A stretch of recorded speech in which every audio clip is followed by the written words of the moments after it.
Welcome back to another episode of Soldier Talk the Podcast. I'm your host, Sergeant McPherson, and on this show we discuss military topics with current and prior service members. Today I have a special guest with me. I have Captain Chelf. Captain, ma'am, kind of go ahead and introduce yourself to the people. Yeah, absolutely. Thank you, first of all, for having me on.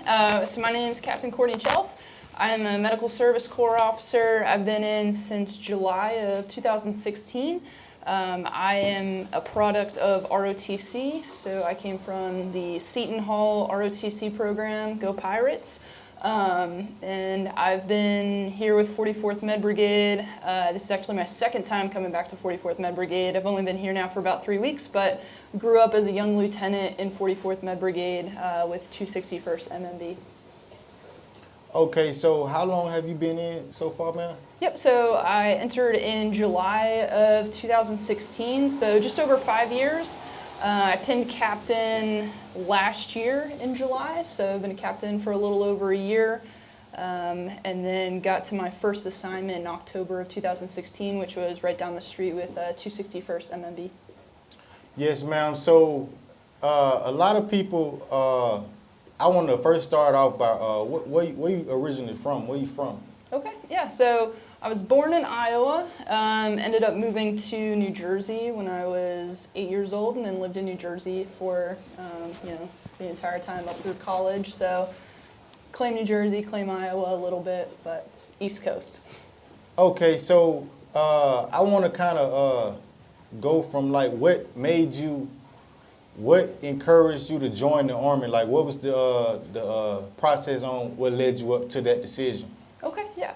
So I've always had great respect for men and women in uniform, whether that be the military, police, fire department, anything like that. Anyone who puts public service and service to others before themselves. So I've had huge respect for that. I wanted to go to college too, though. Didn't really know too much about ROTC and kind of learned it along the way. In college, well, all throughout my childhood and in college, I played sports. Loved being part of a team, so bringing that public service as well as team aspect together as one. I thought no better team to join than the Army, so that's kind of what led me here. Yes, ma'am. So I know it's different routes you can take to be an officer. Mm-hmm. What school did you go to? So I did ROTC through Seton Hall University, but I actually was attending a satellite school. I went to William Patterson University. So ROTC, there's, I guess you could call them hubs. So my school didn't have an ROTC program, but I could travel to Seton Hall to do ROTC. I'm a product of ROTC, but they have West Point, different academies, as well as OCS. Okay, ma'am. So after you commissioned at first as a second lieutenant, you say you came in here? That is correct. Yep, I went to BOLIC, which is the Basic Officer Leaders Course, down at Fort Sam Houston for Med Service Corps officers. That was about 9 weeks long, if I remember correctly. And then my first job was here at 261st. I actually reported on my birthday. That's crazy. So yeah, kind of ironic timing. But got here 261st, and then I was a platoon leader down with 36 Area Support Medical Company. Yes, ma'am. So as a second lieutenant, and what type of officer are you, ma'am? Medical Service Corps. Okay, so Medical Service Corps. So what could you tell the upcoming Medical Service Corps second lieutenants to prepare themselves for at their first duty station? Yeah, absolutely. So, I think with any junior officer, the first thing is you just got to be a sponge. You're going to learn some things in BOLIC, but at the end of the day, you just got to be a sponge when you get to your unit. There's a lot of on-the-job training that you're going to learn. You're going to learn from your NCOs. You're going to learn from your soldiers. You're going to learn from, your commander. And you got to be willing to accept that. You got to be humble in the fact of knowing that you don't know everything. You can't walk into that thinking that you will.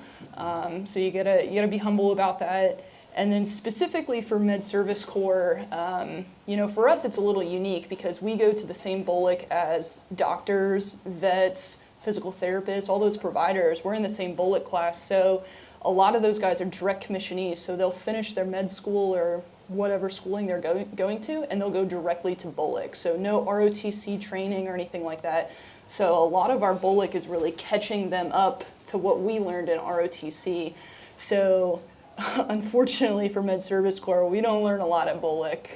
So it is definitely an eye-opening experience when you get to your first unit. But as I said, as long as you're open, humble, willing to learn, and then put in the work yourself, looking into those regulations and taking the time to do some self-study, you'll be successful. Yes, ma'am. So that's what you're telling them, is basically when they get to their first duty assignment, be like a sponge and try to soak in as much as you can and learn as much as you can, because you're saying that you won't be as prepared fresh out of bullock. That's what you're saying. Yeah, and I've talked to my peers in infantry and logistics and all sorts of other branches, and I think that that's across the board. You're not going to be as prepared as you think that you will be coming out of that. So you think when you go to a school you're going to learn everything you're going to need to know, but I think enlisted side too, when you go to BLC and ALC and all those things, you learn some great things, but when you're applying that, or when you take your first squad, your first platoon as a platoon sergeant, you're like, man, I never learned this, and you just got to figure things out. So same applies for officers. Yes, ma'am. So moving up to the next phase, what you were saying, so once you got your lieutenant time out the way, you went to the captain career course, right? That's correct. Yep. So I did my platoon leader time. So platoon leader, if you get the opportunity to be an executive officer at a company, it's a great opportunity. It really sets you up for success when you take command, because the XOs really run the companies. Yeah, so you'll get that. Maybe you'll have some staff time as well, and then you'll move on. You'll do career course. So in Med Service Corps, you actually have the opportunity to go to multiple career courses. So you can go to the AMED school to do captain's career course. If you are going to track medical logistics, which is what I do, you can go to the logistics career course. You can also go to the signal career course, or what I actually did, I went to the RSOF, so the Special Operations Forces career course. So there's definitely many avenues for you to go down when you come to that point in your career. Yes, ma'am. So have you been a company commander? I have not, no. I'm looking to pick up company command here sometime soon, but just my timeline, like I said, I was a platoon leader, XO, actually did XO for 2 different companies. One I was deployed with, and then came back and took an XO gig with another company, and then I was with 1st SFAB out at Fort Benning. I was their brigade medlog officer and advisor, and then went to career course, and now here I'm working in the brigade foreshop as the chief of log. So timeline-wise, my next position, hopefully, will be commanding. Yes, ma'am. So as we was talking about earlier, you were saying that after you basically moved up here to the fort, being a medical logistics officer, how different is from the other side? Like what you were saying, basically like your responsibilities as a medical logistics officer. Yeah. So the unique thing about Medical Service Corps is we have different AOCs, or areas of concentration. So we all start out as a 70 Bravo, which is just a generalized Medical Service Corps officer, and then you can branch out into a specialty. So the specialty I chose was medical logistics, 70 Kilo. And before you get in there, what are the different ones that you can branch off into? Yeah, so you got 70 Kilo, which is medical logistics. You've got 70 Hotel, which is medical operations. You've got 70 Delta, which is, I forget the exact title, but like S6. So our brigade S6 is a 70 Delta. It's like health information systems. Definitely not something I could do. I do not know the IT world, that's for sure. And then you've got 70 Fox, which is a human resources. So our brigade S1, and then a 70 Echo. So that's all medical? That's all medical. all medical service corps. So like in a medical brigade, it's very unique. All the primary staff positions are medical service corps officers. So, you know, here in 44th Med Brigade, our S6 is a medical service corps officer, not a signal officer. Now, he or she is trained in signal stuff, but they are not a true, you know, 25 series signal officer. So over there is like, I don't know if you know Lieutenant Bennett. She's a 25 Alpha. Okay. So I don't know how does it work. So you saying primary staff here in this? Yeah, so okay. per the MTO, it is a 70 Delta for the Brigade S6. Okay. So yeah, I'm not sure. There may be some like in lieu of they can bring in you know, a 25 series or something like that. But staff primaries, so the Brigade S4, which, you know, if you go over to 82nd, their Brigade S4 is going to be a logistician. Here, ours is a 70 kilo medical logistics officer. So you have to know the logistics side, but you are a medical service corps officer. Same for the S3, you know, that's not an infantry or armor officer, that is, you know, medical operations officer, 70 hotel. And then Brigade S1, he is a 70 Foxtrot, not a 42 series human resources. That's crazy. I didn't know that. Yep, so there's definitely a lot of unique opportunities in the medical service corps, and you can really branch out to what you're interested in the most, whether that's logistics, operations, human resources, patient administration. They've also got 70 Alpha, which is healthcare administration, so like your hospital health admins, those are your 70 Alphas. So you've got a mix of everything, really. Okay, so back to what you were saying about being a medical logistics officer. So I don't know how different that is from a regular logistics officer. I don't know, like, what's the difference? Yeah, so we like to think we're special. Whether that's true or not is still up for debate. But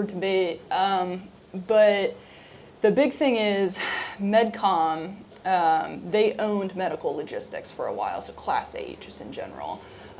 But recently, in the last about a year and a half, 2 years maybe now at this point, AMC, Army Material Command, has taken over medical logistics, and now we fall under AMC. So still Med Service Corps officer, but falling under AMC.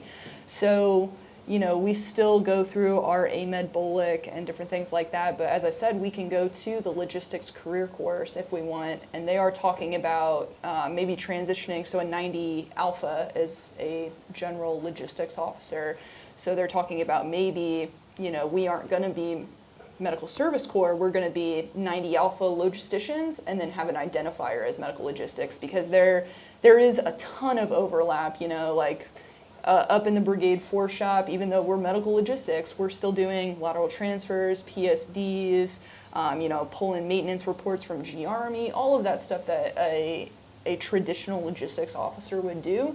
But then we have that special emphasis on medical, so medical devices, medical Class 8. Class 8, so what would that be?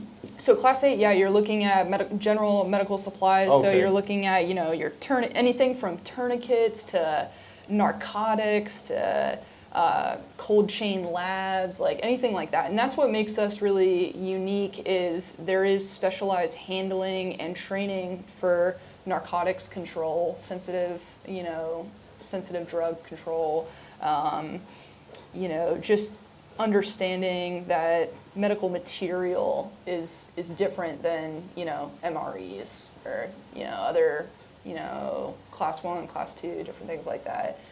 There are certain parameters. You can't just put a Class 8 in a container and it'll be good to go. You know, it's got temperature ranges, it's got all sorts of things. Expiration dates too, right? Expiration dates, shelf lives. You can enroll things in shelf life extension programs. There's, you know, the biggest thing I think really is we call it P's and D's, so your potency and dated items. So those are all your medications, narcotics, those sort of things. Okay, that's crazy. That's interesting because, yeah, I never knew it was an actual medical logistics officer. I didn't know you can go there. I thought everybody who works in the S4 would be, I didn't know that Yep. branch like kind of like existed, but that's Yep, interesting. so everyone up in our brigade, S4 shop, is a medical service corps officer, at least for the officer side, is a medical service corps officer, except for Chief Franco, our PBO. He is a quartermaster. Okay. So he falls under the logistics branch. Okay. Yes, ma'am. So with you being up in the force shop, what are some of the stuff that you working on? Like, what is stuff you responsible for now? Like, yeah. Yeah. Yes, ma'am. So I'm the chief of log plan, so a lot of my job is planning, whether that be for deployment, exercises, different things like that. I am the one that is like forecasting, S4 requirements. So I just got out of an IPR for an upcoming training exercise that we have as a brigade, and I'm doing our concept of sustainment for that. So you'll see that for the planning process, as well as for just generalized reports. I'm pulling for the brigade, our services scheduled for our vehicles as well as our medical devices. I'm pulling our orals. I'm pulling our PSDs, all the directives that we have, different things like that, and then pushing those out to the units so they can, digest that, do what they need to do on their end to make sure that we don't have overdue services, we don't have overdue PSDs, those different sort of things.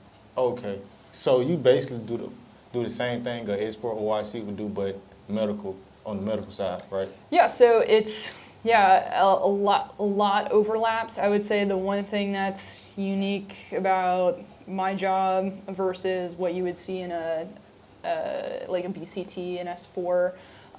Is that we focus on Class 8 a lot. So we have a system called M3PT, which is, like the medical logistics version of G-Army, essentially, you could think of it. And it's our system of record for medical supply. So all the sets throughout our brigade, all the sets in the Army are supposed to be in this program, and that's how we keep track of the fill of our sets, when we need to order things, different things like that, as well as our ordering system. So we don't use G-Army to order Class 8. We use, there's actually multiple systems. There's DCAM, there's DEMLs, there's tools. There's lots of systems that, a traditional logistician would not have to worry about that, I would be concerning myself with. Yes, ma'am, that's interesting. So now that you guys kind of got like basically an overview, a brief about how the difference between the different medical officers. So what she's basically saying is like, it's different. We call it AOCs, our areas of concentration. Okay, yeah. So it's different areas of concentration, far as what branch, dealing with a medical brigade. Mm-hmm. So, is anything else you got to that you want to cover, ma'am? Because like that's basically what I wanted to talk about. Basically, saying that your responsibilities of like the as being a medical logistics officer, because I didn't know that existed. I didn't even know it was a such thing as that. Mm-hmm. So that's why I would say, okay, that's interesting that it's actually a job for that. I didn't know that. Yeah, absolutely. And, on the enlisted side too, like, you have your 92 Yankees, but you have your 68 Juliets, which are your medical logistics guys. So they're the ones that are ordering Class 8 and all that stuff. And then, you have your, 91 Bravos for mechanics, yes, right? ma'am. Yeah, so you have your 68 Alphas, which are your medical maintainers. Mm-hmm. So there's, for, every logistics branch, there's like a medical logistics MOS or AOC that kind of mirrors it, which is pretty neat. So, I mean, it's been a great ride for me so far. I've enjoyed every aspect of it. I love serving. I love doing this job. I think I may be biased, but I think Medical Service Corps is the best branch out there. I think it opens you up to a ton of different opportunities, both in the military and beyond. So I would highly encourage anyone that's out there that's interested in it to, really take a look at it. And if they have any more questions, to, shoot you some responses or some messages, and then we can maybe do this again, or you can get a 70 Delta or a 70 Hotel on here and talk more about what their niche and what they do and what they bring to the Army. So had a lot of fun though. Thanks for having me. No problem, man. And before you, in closing, ma'am, is it anything, any type of advice you want, you can leave for just any soldiers out there who might be aspiring to be kind of a captain or whatever type of career path they chose? Any type of advice you want to leave, ma'am? Yeah, I mean, I live by this quote that all limitations are self-imposed, and I kind of see that as, you know, two different things. One, where our mind tells us you can't do something, and you can't let your mind take over, you know. You don't put those self-imposed limits on yourself, because you can do anything you want. And then the other thing is you set your own goals and your own limitations and all of that. So don't let someone else tell you that you can't do something. So, you know, that's, like I said, that's a quote that I live by. I love it, and I just think that whatever you aspire to do, like, get out there, crush it, do it, and you'll be successful if it's something that you love. Okay, Captain Chef, I would like to thank you for this. Thank you for this interview. And this has been another episode of Soldier Talk the Podcast. And I'll see you guys at formation.